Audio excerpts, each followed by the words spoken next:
Congratulations. For those of you who don't know, I love Star Wars. It's one of my favorite franchises. I grew up playing the games and reading the books, watching the movies, pretty much anything you can think of. I like most things Star Wars released before 2013. And if you have any criticisms for me being a casual Star Wars EU enjoyer, please submit your complaints to my email along with a video proving you can deadlift double your body weight, and we'll take it into consideration. Sir, if you have a complaint, I suggest you submit it through our email system. I will be happy to refer you to our website. So with all that said, I knew I had to do a Star Wars game retrospective for May 4th, International Star Wars Day, the day when Disney openly parades the rotting corpse of the Star Wars franchise around to talk about the exciting new content they're working on, like The Mandalorian Season 3, or another movie featuring Rey, possibly pregnant. So instead of that garbage, I'm going back in time to when Star Wars was at its media peak, when the prequels were dropping and a horde of literally dozens of Star Wars games were popping out every 5 seconds. I was actually tossing up between two games I wanted to talk about for this video. One was Star Wars Pod Racer, and the other...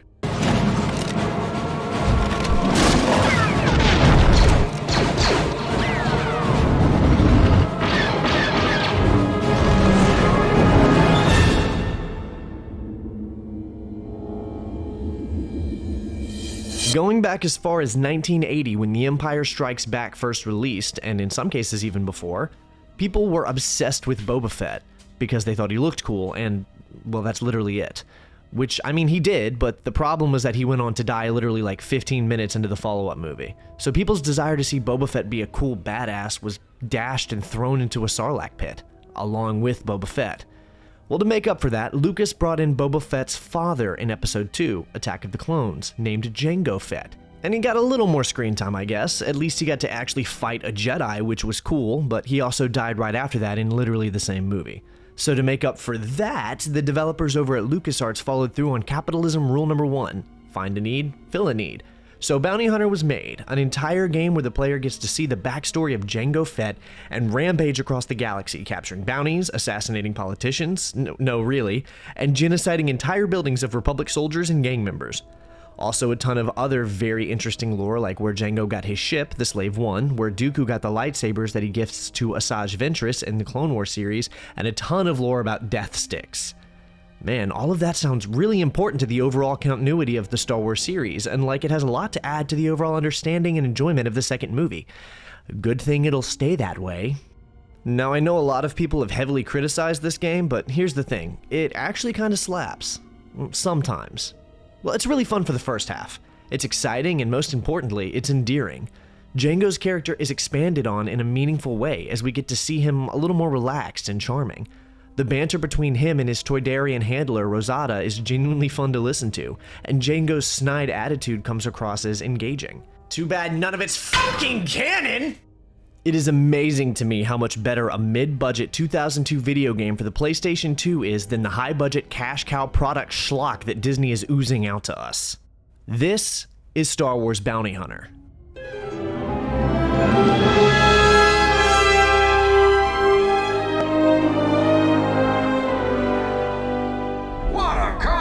This is turning out to be.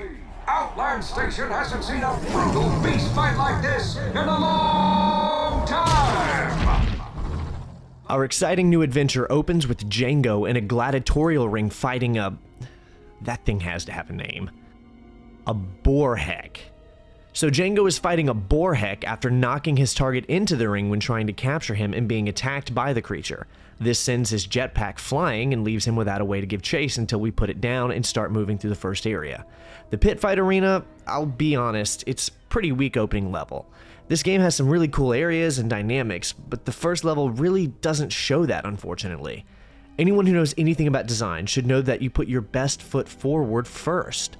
The whole first chapter is just kind of weak, and that's really a shame because there's only 6 chapters with 3 areas per chapter. The aesthetic is forgettable and generic. That being said, there are a few things it does right. I like how the game starts you without the jetpack, because it allows you to not be so overwhelmed with everything Jango can do right at first. Unfortunately, they don't really handle this trickle effect of upgrades correctly in this game. More on that later. This is where the game introduces some of its more innovative mechanics, like the actual bounty hunting minigame. Now, I think the devs would have been well within their expectations to just make the game about clearing through levels with a story about chasing a single bounty.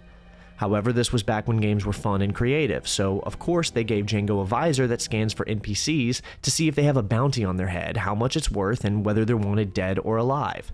More on that, they wrote up custom lore for each bounty to explain why they're wanted.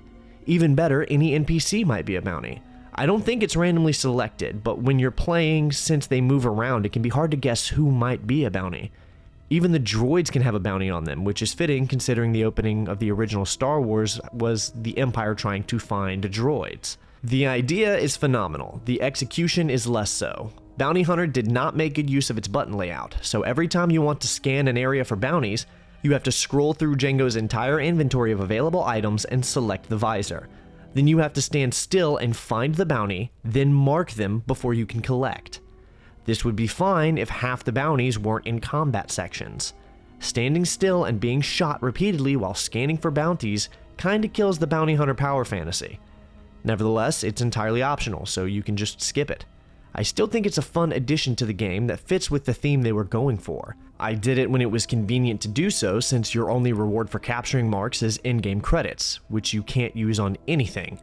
Seriously, the credits you get in your missions are just a number, acting as little more than a high score. What a wasted opportunity. You can't even spend them in the bonus shop for concept art and stuff, despite the fact that there are bonuses and concept art to look at. Instead, as you get credits, the concept art just unlocks for you automatically, which makes me feel like it's just a high score reward.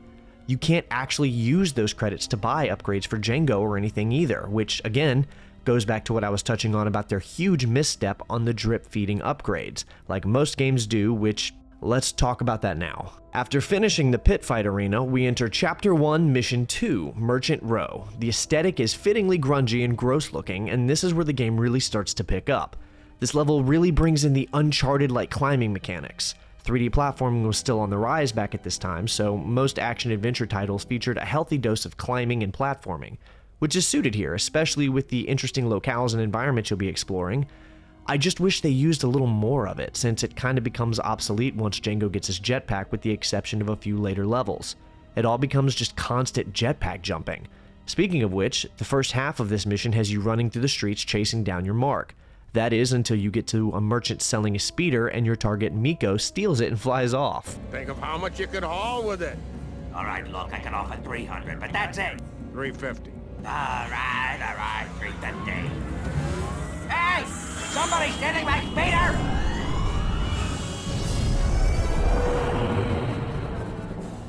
I want my money back!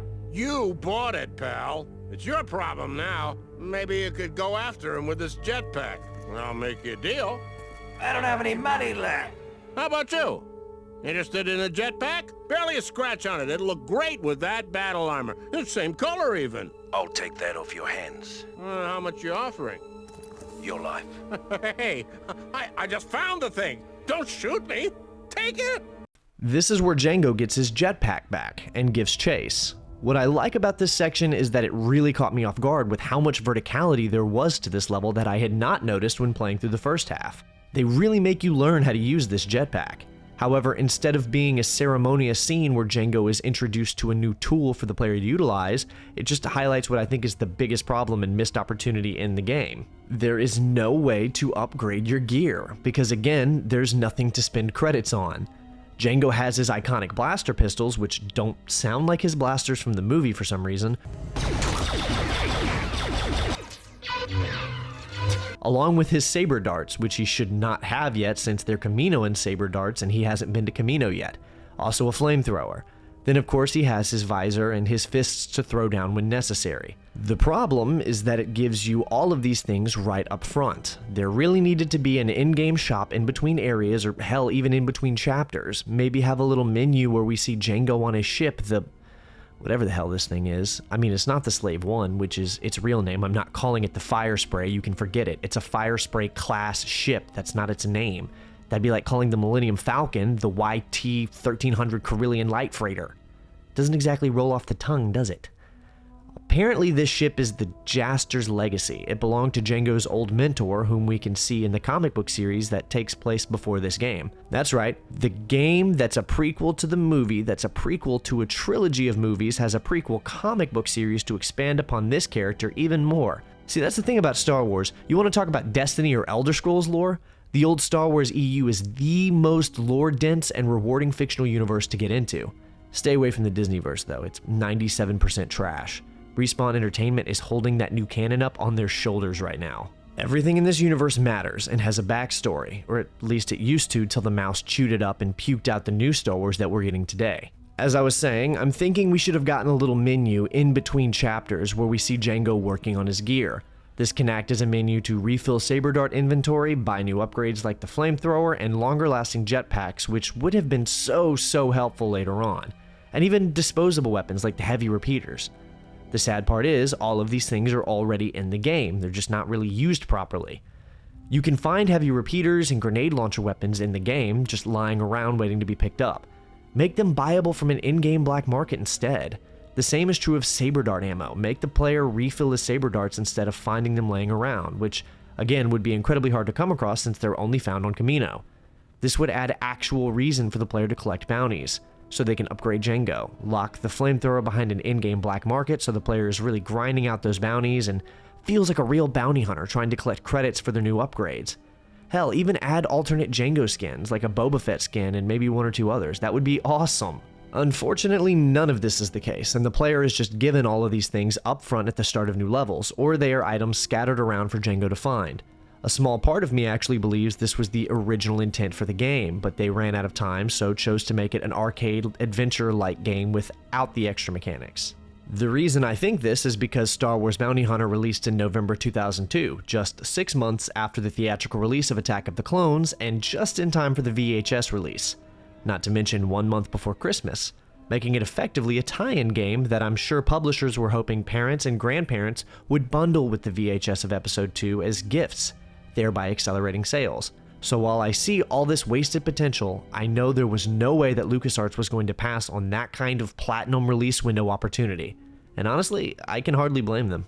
We're on our way to the docking bay now, still in pursuit of our target, Miko. I wasn't crazy about this particular level. I see what they were going for with the platforming, but it really doesn't feel very tight to control, and that caused a lot of what felt like unfair deaths due to the game's janky controls while jetpacking. That's going to be a running theme for this game. Visually though, some parts of the game felt way cooler than others. I can see the intrigue while moving through an interior of conveyor belts, cargo, and fuel canisters, and I can even feel some familiarities to the scene in Attack of the Clones when Anakin and Padme are being moved on conveyor belts in Geonosis. In this, however, it just ended up feeling sort of bland. We end up capturing Miko following a huge boss battle, which I can appreciate. It's bland and uninspired, but it works. A cutscene then introduces us to one of our villains of the game, Montross, voiced by Clancy Brown. Montross is an old Mandalorian turned bounty hunter who goes toe-to-toe with Jango Fett throughout the game. He's a neat villain and a consistent missed opportunity not to bring Clancy Brown into the Disneyverse to reprise this role. That's about all there is to say about him, to be honest. I never said the game had depth. I'm worth more alive! You're worth enough, dead.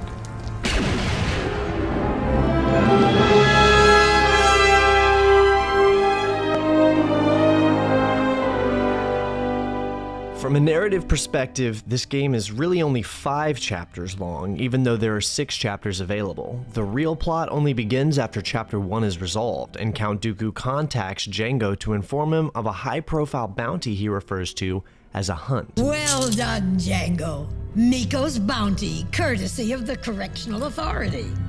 You're short, Ross. Not trying to swindle me, are you? Hey, you're forgetting my finder's fee. Oh, I'm not even counting the damage to my station. I'm just glad to be rid of that scum. But Miko wasn't the only reason I asked you to come back. A transmission came for you. It's personal. I didn't even peek. Greetings, Jango Fett. I am Tyrannus. I have a proposition for you. You are one of a select few chosen to participate in a special hunt for a special prey. If you succeed, The reward will be in the amount of 5 million Republic credits. 5 million? Dooku offers 5 million credits for the bounty of Komari Vosa, the leader of the Bando Gora, a mysterious cult that doubles as a secretive group of death stick dealers. Komari Vosa is a fallen Jedi whom Dooku tried to make an apprentice, but since that didn't work, Palpatine wants her dead and out of the picture, and since Palpatine also wants a good candidate for the clone army, Dooku figures this is a perfect way to kill 2 Minox with 1 stone. Whoever wins the hunt and kills Vosa will be selected as the candidate, so Rosada wisely points out that Jango's rival Montross has probably been offered the contract as well, and that Jango can expect to run into him in this trip. With 5 chapters left, the actual plot has now started, and we're headed to Coruscant. In my opinion, Star Wars is at its best when you're in these giant, sinister city locations. Nar Shaddaa, Terrace, Camino, Bespin. I love those settings, man, even Naboo. Unfortunately, making those huge set pieces is expensive, so instead we get constant, open, empty landscapes and deserts. Seriously, is Disney hurting for money? Across 4 seasons of their Mandoverse, the majority of it is desolate settings, much of which is just Tatooine. I respect the significance of Tatooine, okay? But I'm also sick of fucking Tatooine.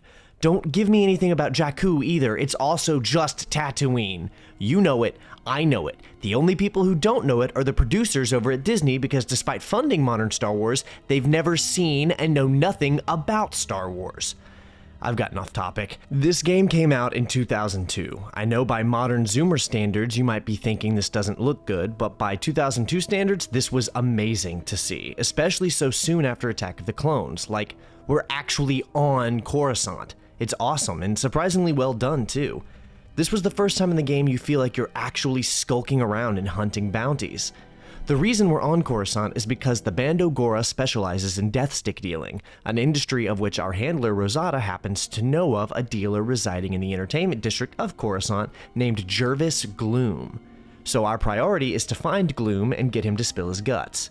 Making our way up to a cantina, we find our target, and of course he makes a break for it. He knows what Jango's doing, and what happens next is a chase sequence across the bridges and roofs of this small Coruscant sector. I love this actually. There's Blade Runner-esque neon signs in the distance, and you can see the ground goes down for miles. I love this.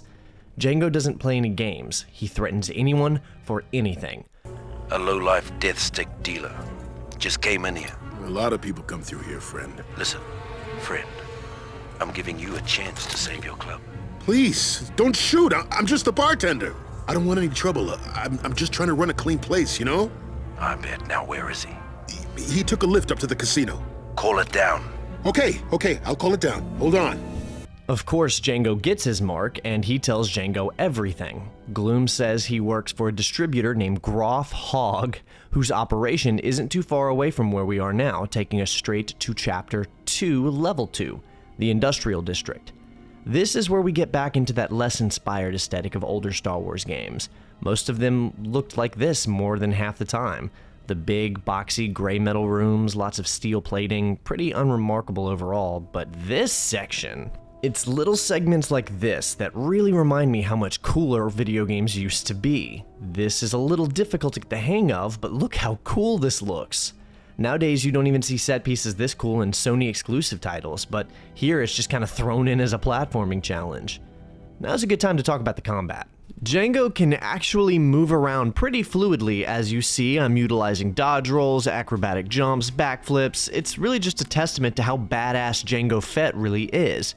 I mean, he is a Mandalorian after all, and you can expect them to be master warriors capable of taking down dozens of armed soldiers single-handedly. Well, at least that's what they were in the expanded universe.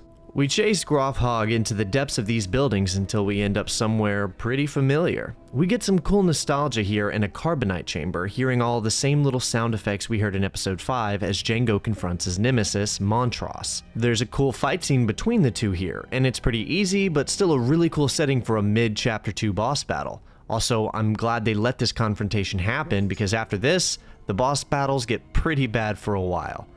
On to Chapter 2, Level 3.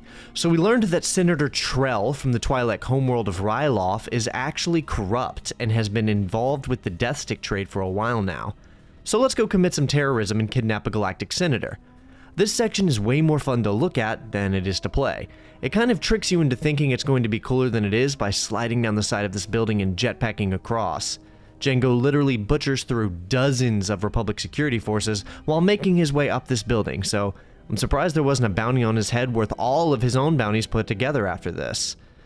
It's a lot of the same environments, red carpeted bougie design on the interior and big gray buildings on the outside.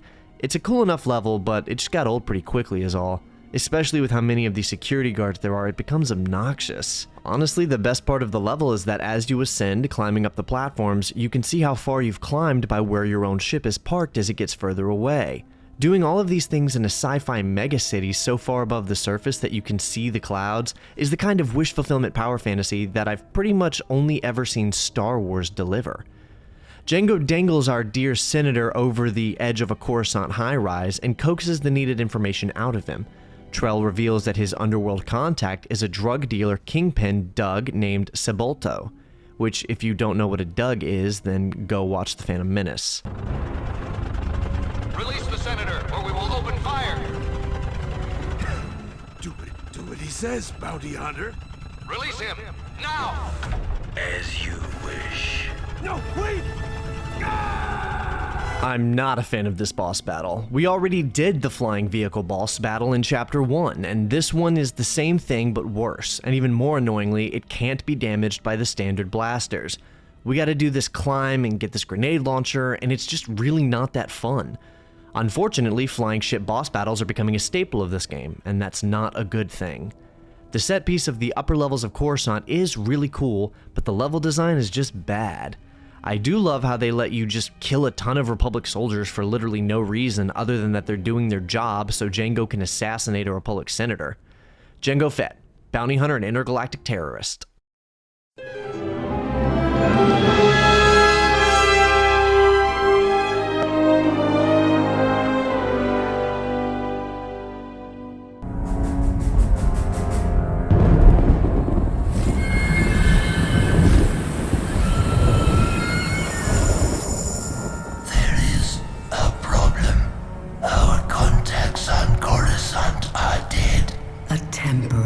Inconvenience.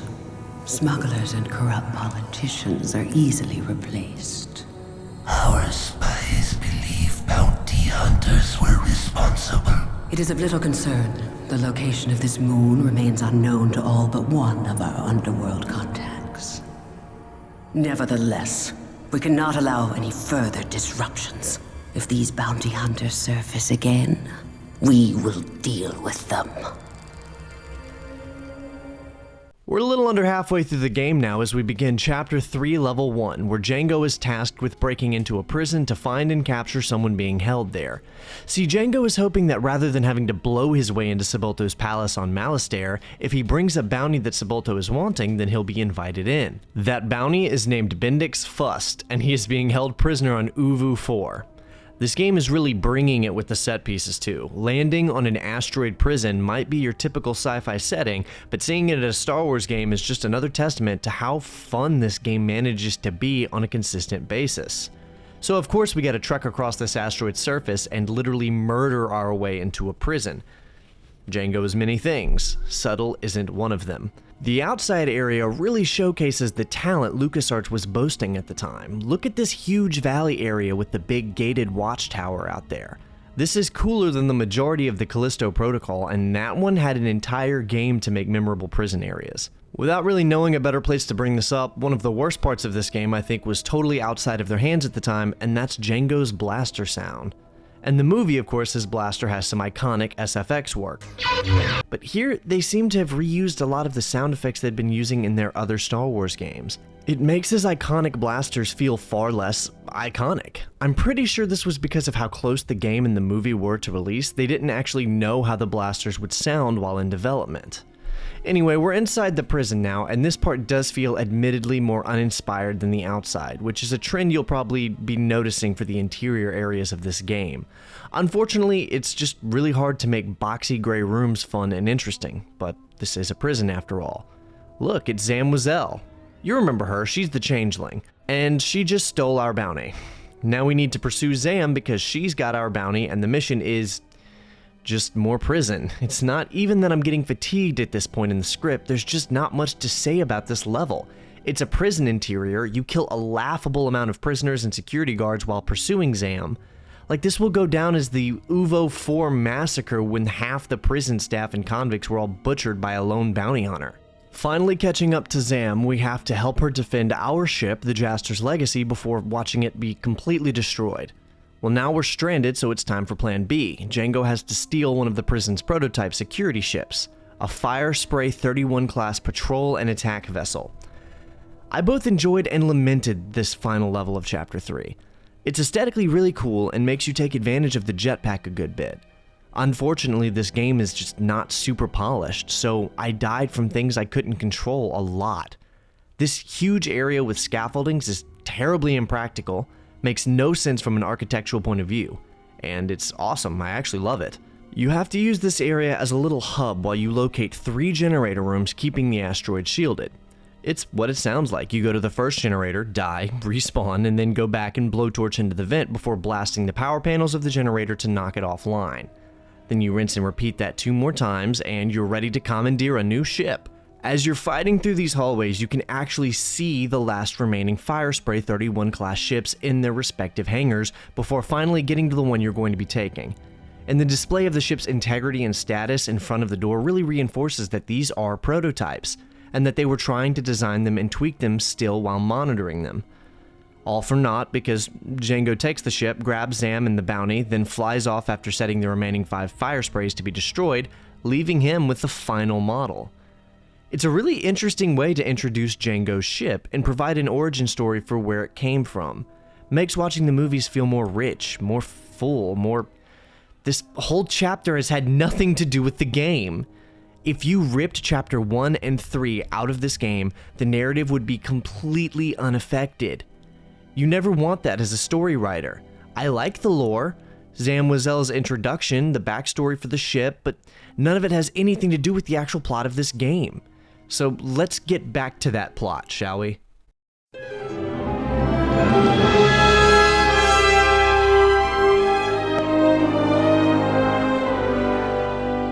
This was the point in my playthrough where I was beginning to become disillusioned. The gameplay has offered very little variety, and I had given up looking for bounties at this point because there's literally no reason to.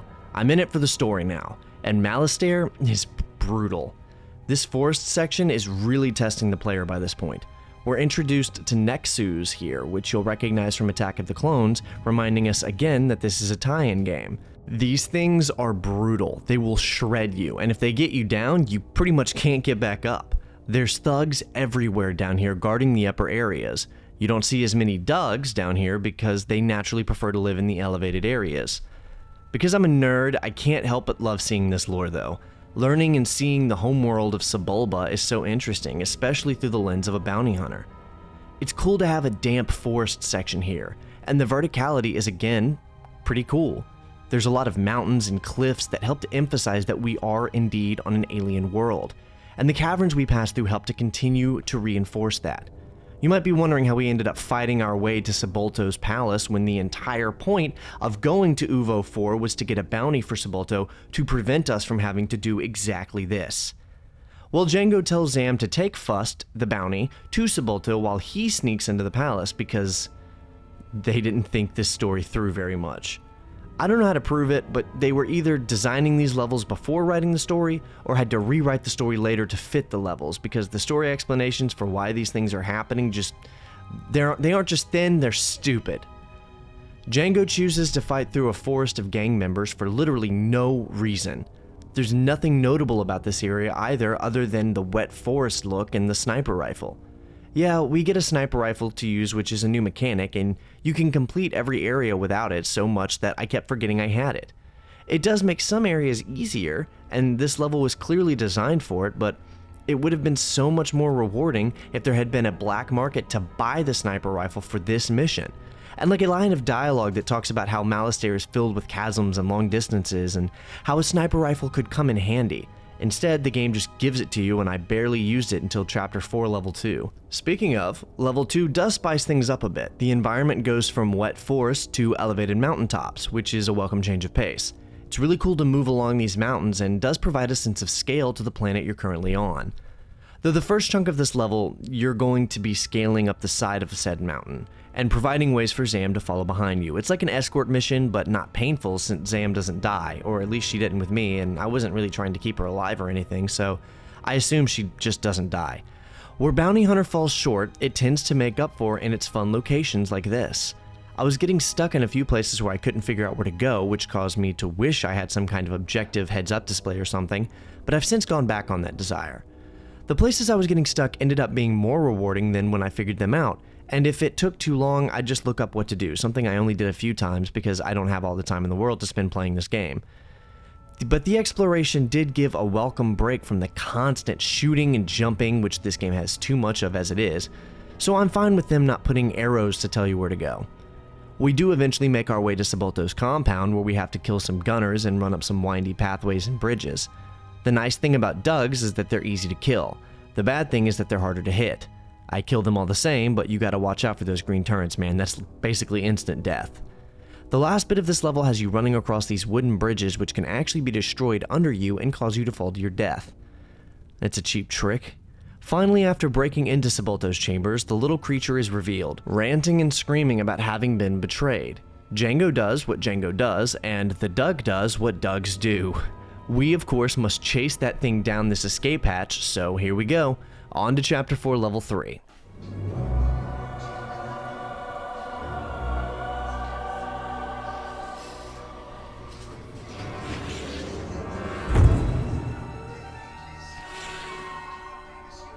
That'll be a sour batch. The Death Stick Factory, easily the most visually interesting level of the chapter. This mission shows us how you can do interior missions with visually distinct design.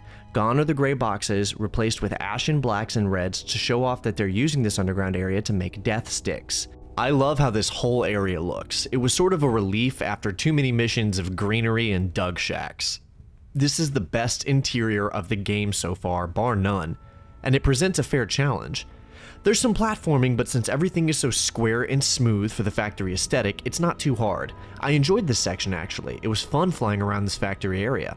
Plot-wise, our trail has gone cold. Sebulto was our only lead, and we just watched Sebulto fall into a chasm of whatever it is they're using to make death sticks.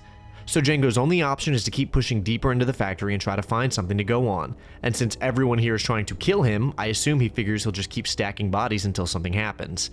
The factory begins to give way to something darker the further Jango pushes forward. The steel environment slowly becomes a chain of cavernous areas until the thugs we've been fighting stop showing up and we're instead killing a horde of hooded cultist-like creatures. This is the lead Jango was looking for when we elected to push deeper into the facility. The Bando Gora. And wouldn't you know it, look who's here. That old fool Jaster was still alive, he'd be proud. He was no fool. It was your fault he was killed. It's why you were banished. You didn't deserve the privilege of command. After I left, you're the one who led the Mandalorians to their deaths. We were betrayed. To the Jedi. So I heard. Too bad I wasn't there to see it. Come on down here and I'll tell you about it. Oh, another duel.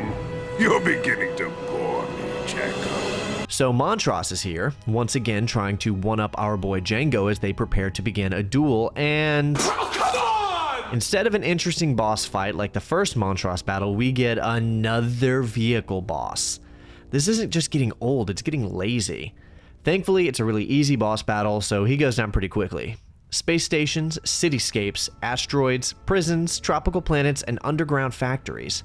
I've said it before, but one of Bounty Hunter's biggest strengths so far has been the interesting and well-done locales and environments that it's taken us to. With such a massive array of different and exciting alien worlds, there's really no telling where the story will take us next. Right. Set course for Tatooine.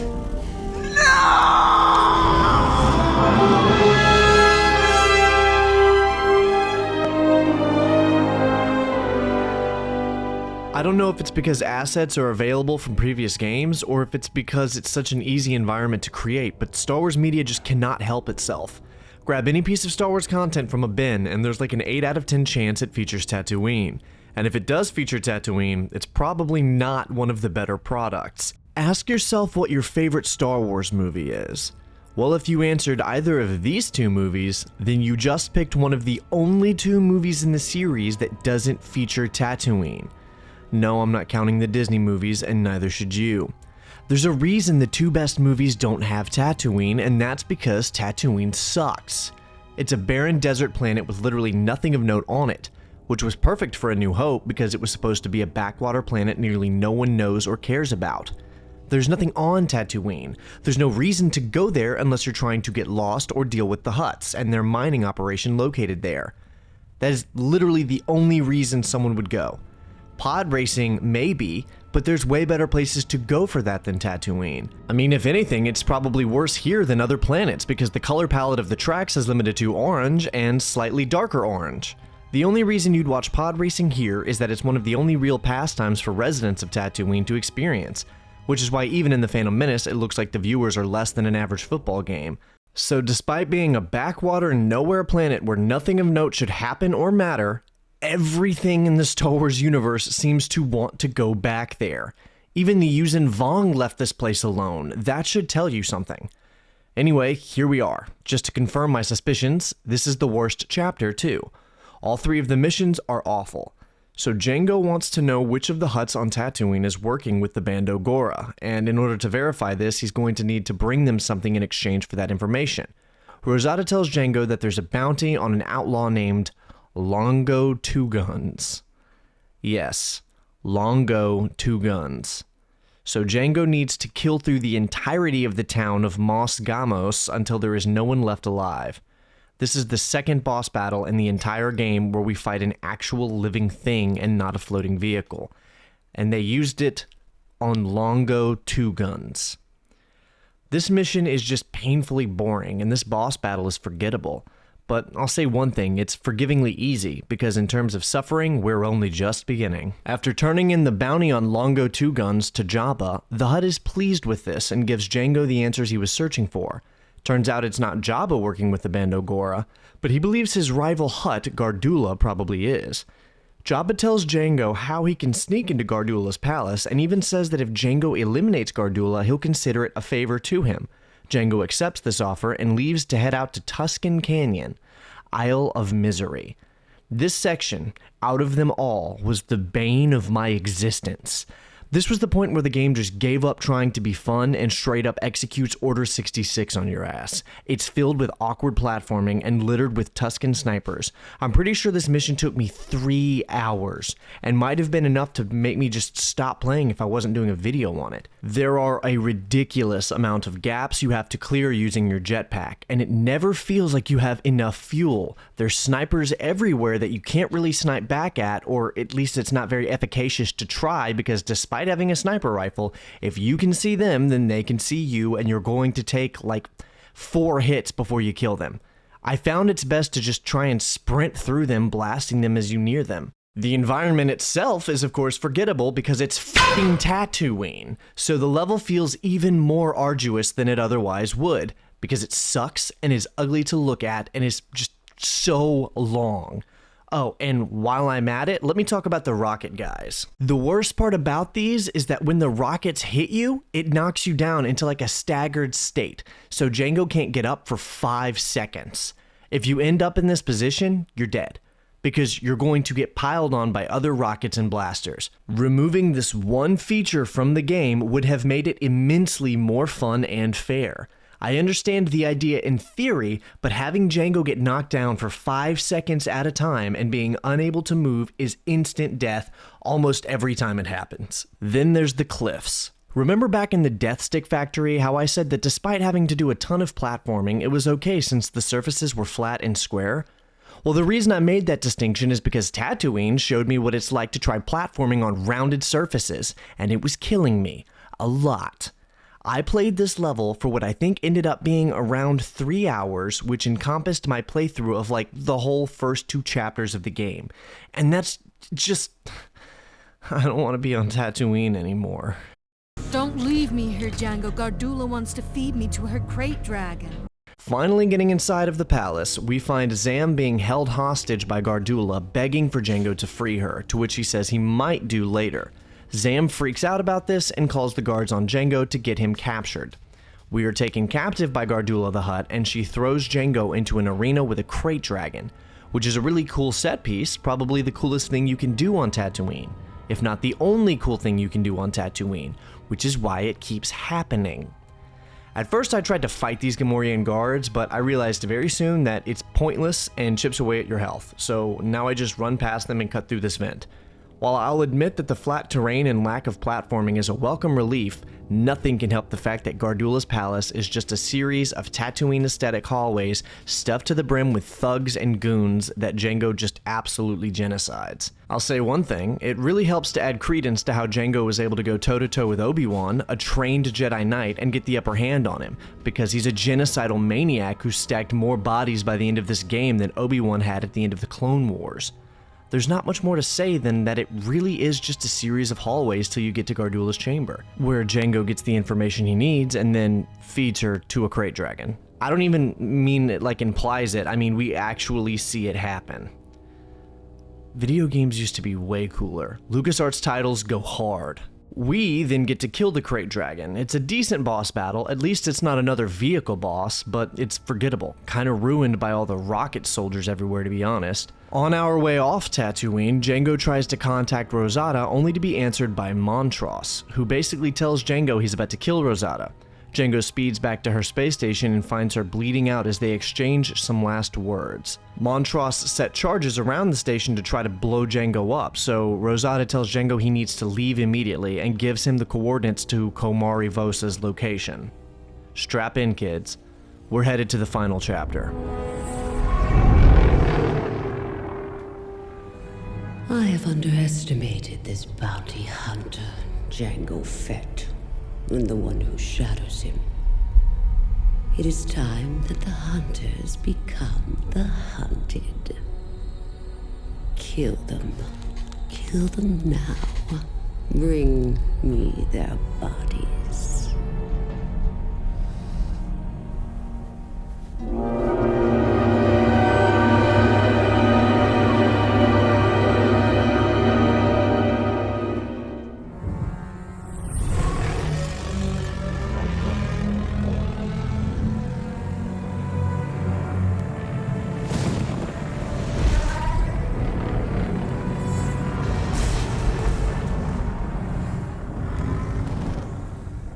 Jango lands on the dead moon of Kolma. Why is it called the Dead Moon? Well, you see, it's the moon to a planet called Bogdan, where a massive civil war happened, and so a memorial for all of those who died was built on this moon to commemorate the fallen.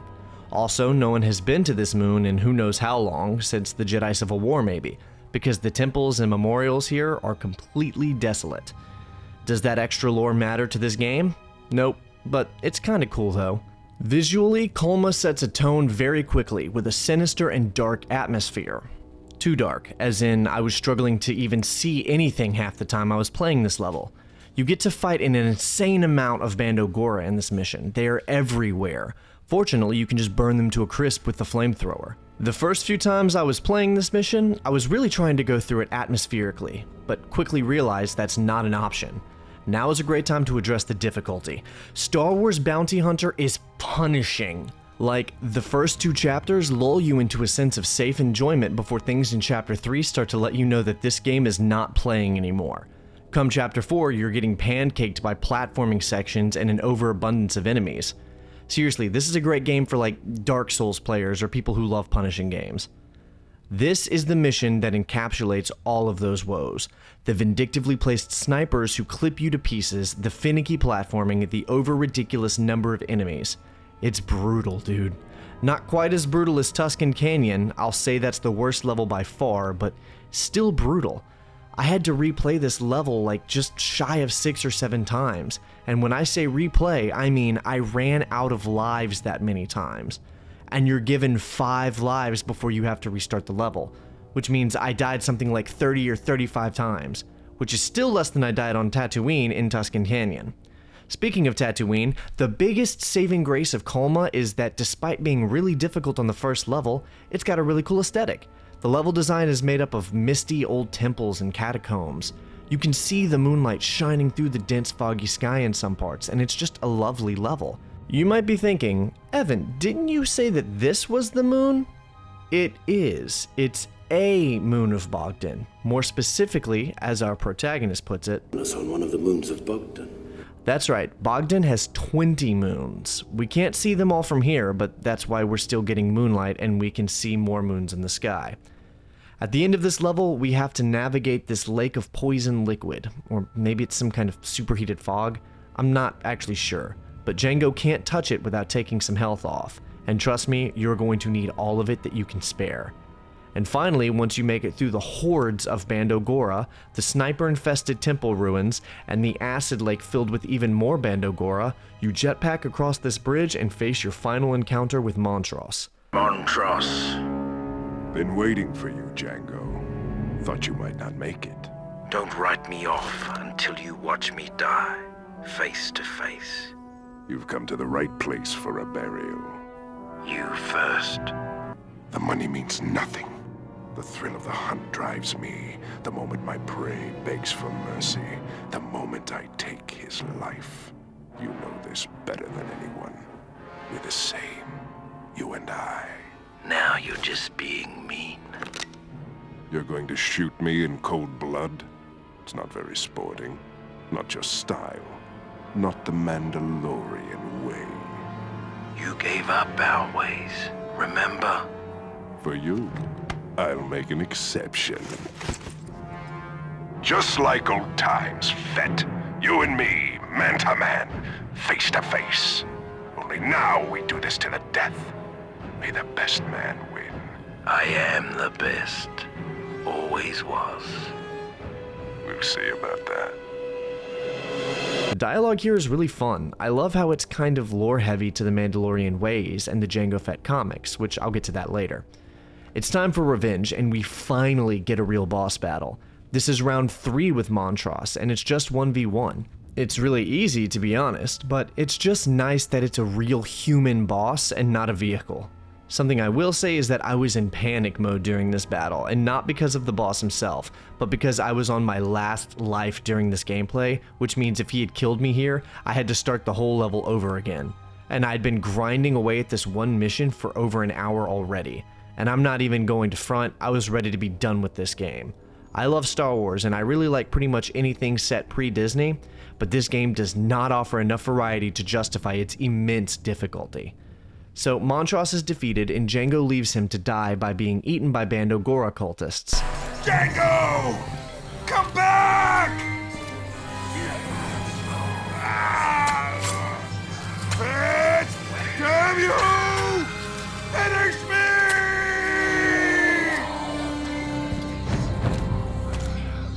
A fitting enough, if cliche, ending for that bounty hunter. And we're on to the penultimate mission. You're probably wondering what more there is to do. We just killed the main villain, right? Wrong. Montross is a secondary villain.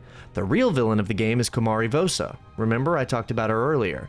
You may have forgotten because she shows up like 3 times total across the entire game, all of which are cutscenes until the last mission. I'm saying it like that because they really should have had her be more involved in this narrative. Across 6 chapters, only 3 of them pertain to the main plot. The other 3 are just errand running and side quests. Now, I'm no math major, but I'm pretty sure 3 out of 6 is half, which means that half of this game is filler. Seriously, we should have had the Bando Gora and Kumari Vosa be more involved in this plot than they were. Speaking of, you see this penultimate mission on screen? It's good. It's fun. Platforming, but reasonable and functioning platforming. Enemies, but a reasonable and fun amount of them. It's a little on the long side, but the big feeling of temple ruins is really interesting and foreboding. It really gives you the feeling that this is the end of the road. There isn't much more to say about this mission. It's a lot of bridges and tunnels. We reach the end and Jango is overrun and taken captive. Again. And we finally get an encounter between Jango and Vosa in person. She's interrogating him and alluding to how she's about to torture him when Zam shows up, supposedly to kill Jango and take her revenge on him for leaving her locked up in a cell on Tatooine.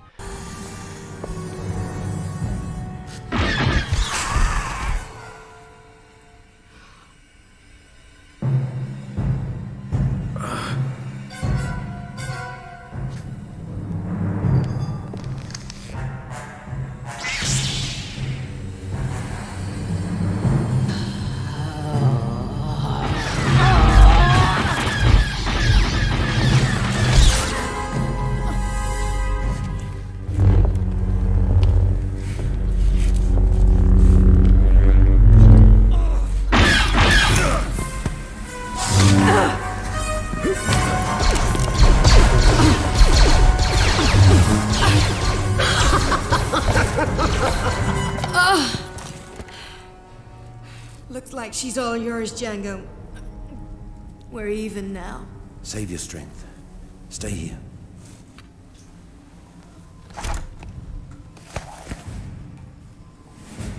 Back in a minute.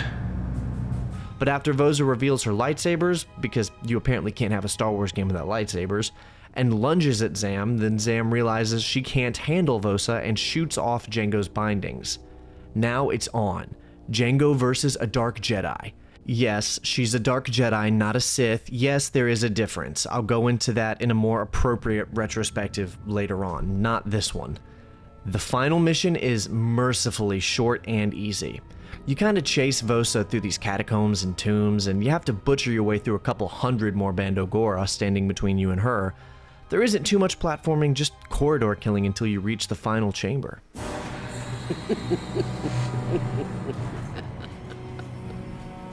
My powers are far beyond any of your barbaric weapons.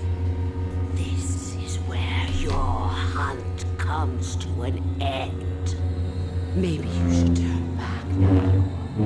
I'll give you a chance to run before I come hunting you. This is easily the hardest boss battle because technically it's the only real boss battle.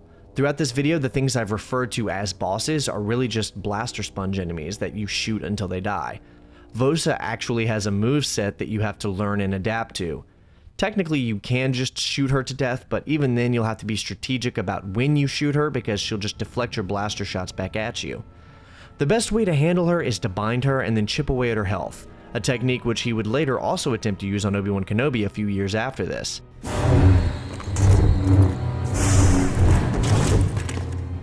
Once she's cut down to half health, she retreats to his sanctuary for what they make seem will be like a second phase, but really is just the same thing in a bigger room. Eventually we overcome her and prove our worth as the superior warrior.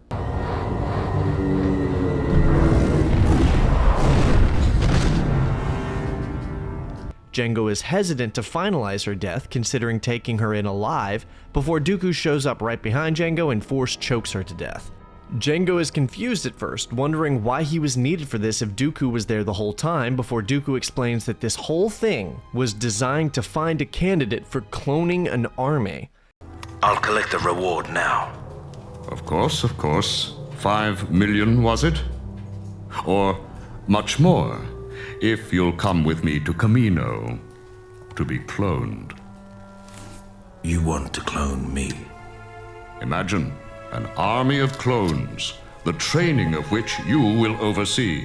Jango agrees to it in exchange for the money and an unaltered clone for him to keep. This line is actually payoff to an in-game conversation between Jango and Rosada from an earlier chapter when they have a nice little tidbit of dialogue where Rosada tells Jango about passing on his genes and having a son. So it's cool that they offered some backstory to why Jango wanted his own clone, who would of course become Boba Fett. And the game ends on a cutscene of Jango helping Zam up and carrying her in his arms back to the ship as the sun rises in the distance. So, we're going to split the bounty 50-50, right? Don't push your luck, Zam.